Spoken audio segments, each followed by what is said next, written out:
अस्सलाम वालेकुम जी। Voice of youth के साथ मैं हूं आपका मेज़बान रिजवान फिरासत और आप देख रहे हैं यूट्यूब चैनल। और कुछ अहम डेवलपमेंट्स हैं जिस हवाले से आज बात करूंगा।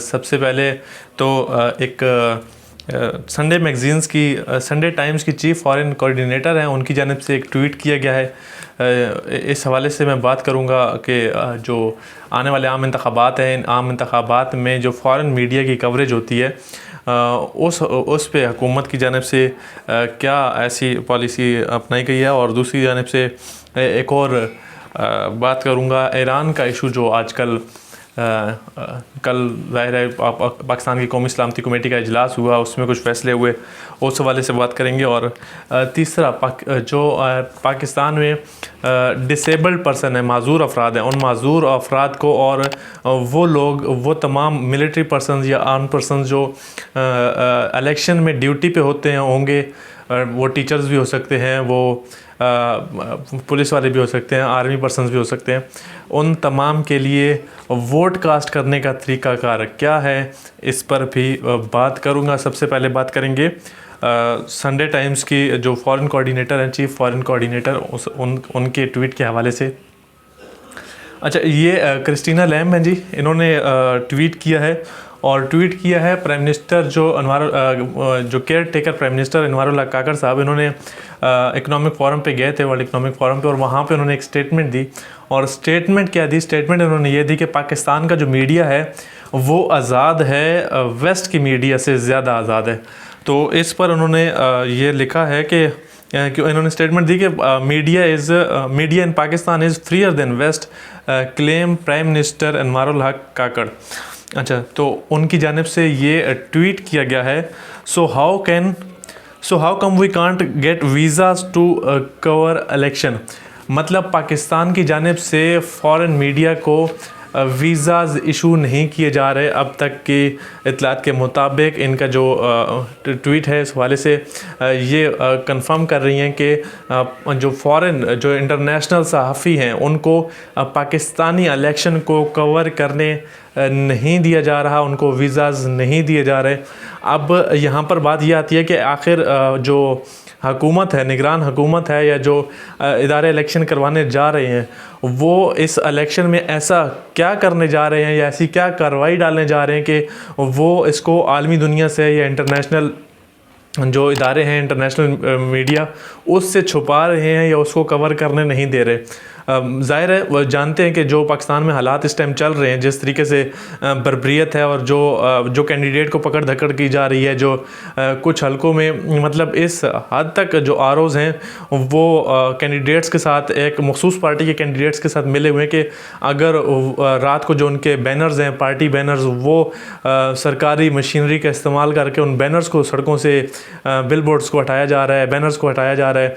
और जहाँ पर उनका बस नहीं चल रहा, मींस कि मुखालिफ कैंडिडेट भी नहीं चल रहा। जैसे अगर मैं बात करूं सियालकोट की, तो सियालकोट में जो उस्मान डार की वालदा हैं, उनकी पॉपुलैरिटी का ग्राफ इस वक्त अपने अरूज पर है। सियालकोट की आवाम में बहुत पजीराई उनको मिल रही है, जबकि ख्वाजा आसिफ की जानिब से जो है ना, उनको हल्के में बहुत सबकी का सामना इस टाइम पे। और ख्वाजा आसिफ की जानिब से रातों को जो उनकी मशीनरी है, सरकारी मशीनरी, सरकारी वसाइल का इस्तेमाल किया जा रहा है, और तमाम सड़कों पर जो बैनर्स हैं, बिलबोर्ड्स हैं, वो फाड़े जा रहे हैं, उनको गिराया जा रहा है।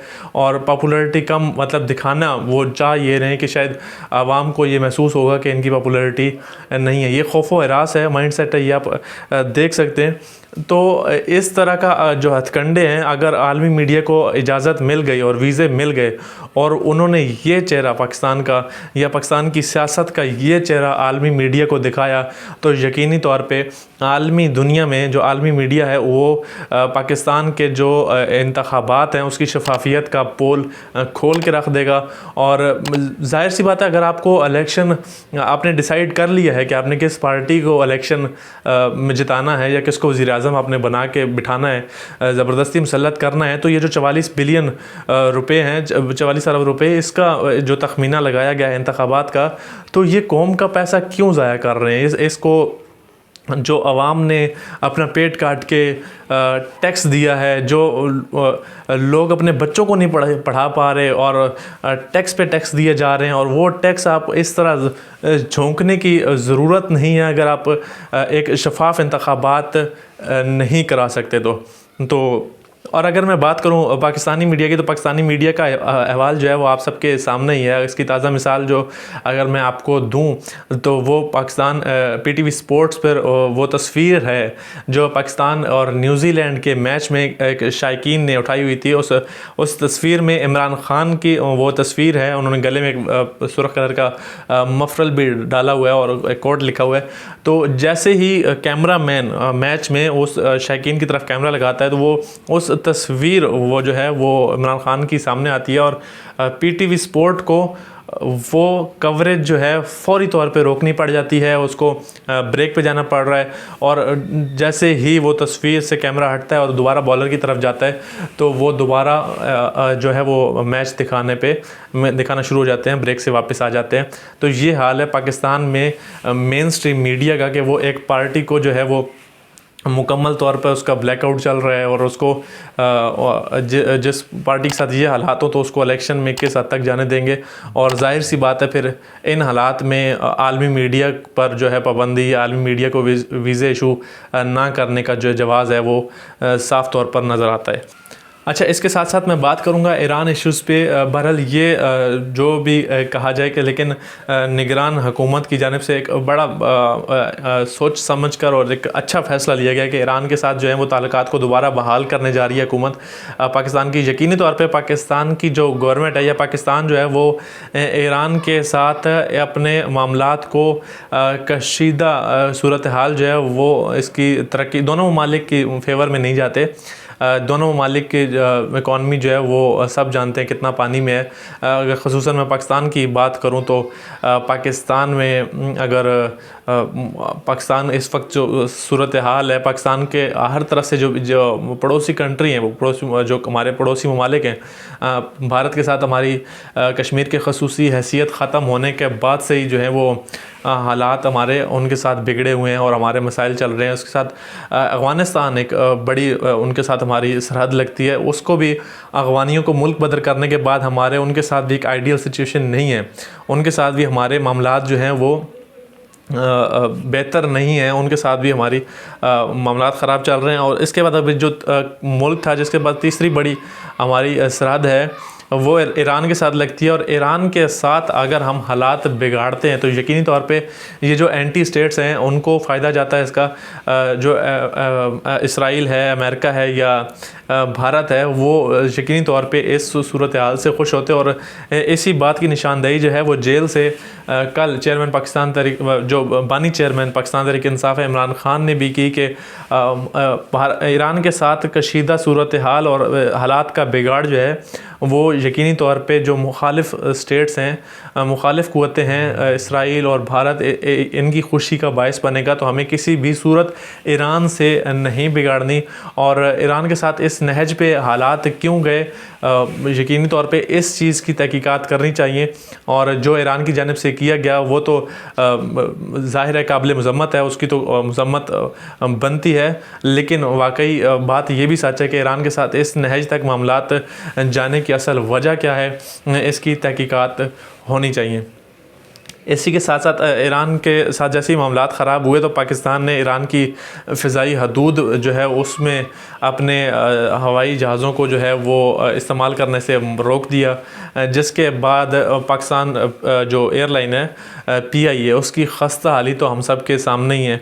इससे पहले भी जिस तरीके से PIA खसारे में जा रही है, और फिर अभी आज से 2 माह कबल जो है PIA का ये हाल था कि उसको PSO की जानिब से पेट्रोल नहीं दिया जा रहा था, उसको ईंधन की फराहमी जो है वो नहीं की जा रही थी। जिसके बाद क्योंकि वो PIA के कुछ थे फंड्स से जो PIA नहीं क्लियर कर पा रही थी PSO के, जिसके बाद से उनको ईंधन की फराहमी बंद थी और PIA की फ़्लाइट्स ही नहीं चल पा रही थी, उनका परवाज़ों का शेड्यूल जो था वो मुतासिर था। और अब जब ईरान की हदूद बंद की गई है तो ज़ाहिर है जो ईरान है उसकी हदूद में पाकिस्तानी जो गल्फ़ स्टेट्स हैं उनको ईरान, जद्दा और ओमान और कतर और ये इन तमाम ममालिक में PIA जो है वो ईरान की फ़िज़ाई हदूद इस्तेमाल करते हुए जाती है। इसी के साथ साथ जो मगरब से ममालिक जो फ़्लाइट्स आती हैं टोरंटो और दीगर एरिया से, वो भी ईरान की फ़िज़ाई हदूद को इस्तेमाल करती हैं। तो अगर ईरान की फ़िज़ाई हदूद हम रोक देते हैं, उसका इस्तेमाल नहीं करते, तो अफ़गानिस्तान की फ़िज़ाई हदूद तो वैसे ही उस पर शायद पाबंदी है, और तो इसमें जो फ्यूल कॉस्ट है वो ज़ाहिर ज़्यादा लगेगा। तो फ्यूल कॉस्ट की वजह से PIA को मज़ीद ख़सारा होगा और ये एक PIA के लिए जो है वो बिल्कुल भी फ़ायदे में नहीं है, बल्कि पाकिस्तान के फ़ायदे में नहीं है। अच्छी बात ये थी कि इन हालात में भी पाकिस्तान और ईरान के बॉर्डर पे जो है वो तजारत का सिलसिला मामूल के मुताबिक जारी था। बॉर्डर सील नहीं किए गए, बॉर्डर बिल्कुल उन पे जो तजारत थी वो अच्छे से चल रही थी। और कल पाकिस्तान और ईरान के वज़ीर ख़ारजा की टेलीफोनिक रब्ता हुआ और उसमें उन्होंने बाहमी ताल्लुकात को फ़रोग़ देने और जो कशीदगी है उसको ख़त्म करने पर इत्तफ़ाक़ किया है। ये एक खुश आइंद अमल है। अच्छा, तीसरी जो मैं बात करूँगा वो सबसे अहम है, जिस टॉपिक की मैं बात करना चाह रहा था कि जो इलेक्शन कमीशन है, इलेक्शन कमीशन की जानिब से एक एप्लीकेशन जो है वो अपनी वेबसाइट पे जारी की गई है। हर इलेक्शन से पहले की जाती है। ये पोस्टल बैलेट पेपर के हसूल के लिए एक दरख्वास्त होती है। अगर आप डिसेबल्ड हैं, माजूर अफराद के लिए, स्पेशली माजूर अफराद या वो लोग जो किसी इदारे में हैं, पुलिस में हैं, वो आर्मी में हैं, वो किसी भी ऐसे इदारे में जो इलेक्शन के दिन में वो नहीं जा सकते, इलेक्शन जो है इलेक्शन के लिए वोट कास्ट करने नहीं जा सकते, तो उनके लिए ये एप्लीकेशन है। ये एप्लीकेशन भी इस वक्त मैं लेकर आया हूँ। ये वो एप्लीकेशन है, इसको मैं अपने स्क्रीन पर भी चला दूँगा। तो इसमें एप्लीकेशन आपने सिंपल तरीका है क्या करना है, और इसका आपने करना यह है कि आपने वेबसाइट जो है इलेक्शन कमीशन की पोस्टल बैलेट पेपर लिखना है। तो वो आपको पहले ही लिंक आ जाएगा Pakistan election commission of Pakistan का, उस पर आपने जाना है, इसको डाउनलोड करना है। डाउनलोड करने के बाद आपने प्रिंट करना है। प्रिंट करने के बाद आपने क्या करना है, इसको फिल करना है। आप फिल कैसे करना है मैं आपको बताता हूँ। द रिटर्निंग ऑफिसर जो है आपका, जो हल्के का आपका हल्का अगर आप कराची से हैं, हल्का 248, 47 या किसी भी हल्के से NA 50, 51, 52 जो भी हल्का है वो हल्का लिखना है। NA आपका हल्का नंबर, फिर आगे वो हल्का जो एरिया है, अटक है, पिंडी है, कराची है, मलीर है, लांडी है, रहीम यार ख़ान है, भावलपुर है, मतलब आपका जो भी हल्का है वो लिखना है। नीचे फिर रिटर्निंग ऑफिसर जो है उसका नाम लिखना है। रिटर्निंग ऑफिसर का नाम भी आपको गूगल से मिल जाएगा, आप अगर सर्च करेंगे तो आपको इलेक्शन कमीशन की वेबसाइट्स पे आ जाते हैं। फिर आपने क्या करना है, नीचे आगे जो शुरू है वहाँ पे आपने अपना नाम लिखना है। दूसरी जो ब्लैंक है उसमें अपने अगर आप शादीशुदा हैं तो लड़की हैं, और शादीशुदा हैं तो आपने अपने हस्बैंड का नाम लिखना है। और अगर आपकी शादी नहीं हुई तो आपने, और मर्द या औरत, वो अपने वालिद का नाम लिखेंगे। उसके बाद आपने रेजिडेंस ऑफ अपना एड्रेस लिखना है। एड्रेस लिखने के बाद आपने क्या करना है कि सीरियल नंबर लिखना है। अब सीरियल नंबर आपको कहाँ से मिलेगा? सीरियल नंबर के लिए आपने क्या करना है कि एक SMS करना है अपना CNIC लिखकर 8300 पे आपको SMS आ जाएगा, और उस SMS में आपका शुमारियात नंबर आ जाएगा। उस शुमारियात नंबर को आपने यहाँ पर लिख देना है। शुमारियात नंबर के बाद आपने क्या करना है कि जो आपका हल्का है, हल्का NA जो भी है, हल्का NA वो लिखना है, अटक है, भिंडी है, वटेवर जो भी वो लिखना है। और उसके बाद आपने क्या करना है, इंतखाबी इलाका आपका जो आपका हल्का है, कॉन्स्टिट्यूंसी है, वो आपने लिखनी है। वो भी आपको जो आप SMS करेंगे उसके SMS के नीचे आपका इंतखाबी इलाका लिखा हुआ आ जाएगा। उस इंतखाबी इलाके को आपने यहाँ पे लिख देना है। तीसरी चीज़ आपने क्या करनी है, नीचे अगेन वंस आपने जो हल्का है उसकी कौमी असम्बली में जो सीट है, मतलब हल्का एन जो भी हल्का नंबर होगा और आगे शहर, आपने फिर एक दफ़ा यहाँ पे वो लिखना है।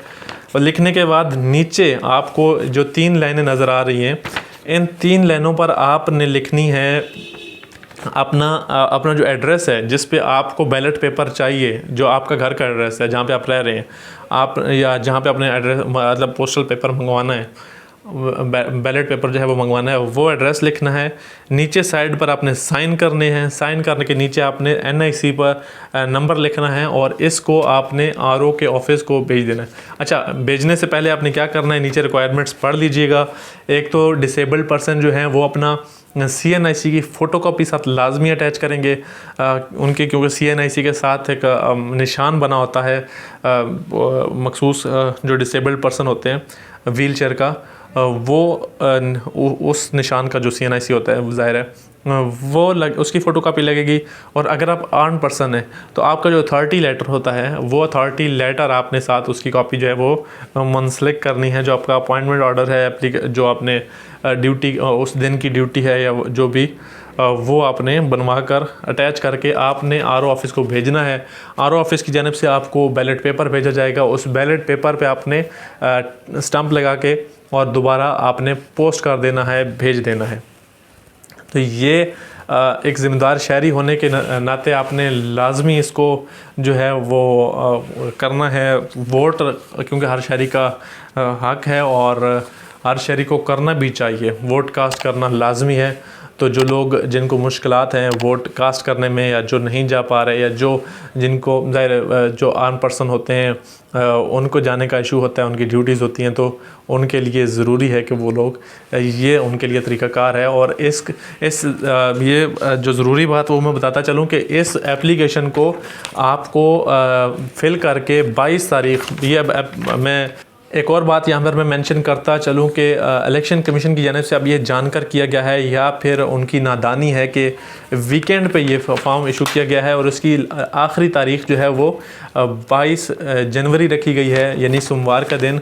और आप अगर आज इसको फिल करें और सोमवार वाले दिन या आज, क्योंकि पोस्ट ऑफिस का भी एक लिमिटेड टाइम होता है और वो 4-5 के बाद शायद बंद होता है क्योंकि सरकारी दफ्तर है, तो सरकारी इदारा है। तो आपने क्या करना है कि इसको लाजमी फ़िल करना है और फ़िल करके आपने भेजना है ताकि आपका जो वोट है वो कास्ट हो सके। तो इसी के साथ इजाज़त दीजिएगा। और अगर अभी तक आपने इस चैनल को सब्सक्राइब नहीं किया तो चैनल को सब्सक्राइब और वीडियो को लाइक ज़रूर कीजिएगा। मिलते हैं नेक्स्ट वीडियो में। अल्लाह हाफ़िज़।